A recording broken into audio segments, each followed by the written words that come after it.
होली खेले रघुवीर आज आना गरिया। होली खेले रघुवीर आज आना गरिया। के करही हथवा कनक पिचकारी अब के करही हथवा गुलाल। होली खेले रघुवीरा अब के करही हथवा गुलाल।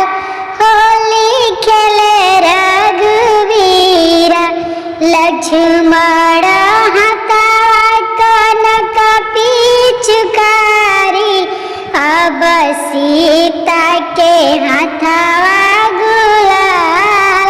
होली खेले रघुवीरा होली खेले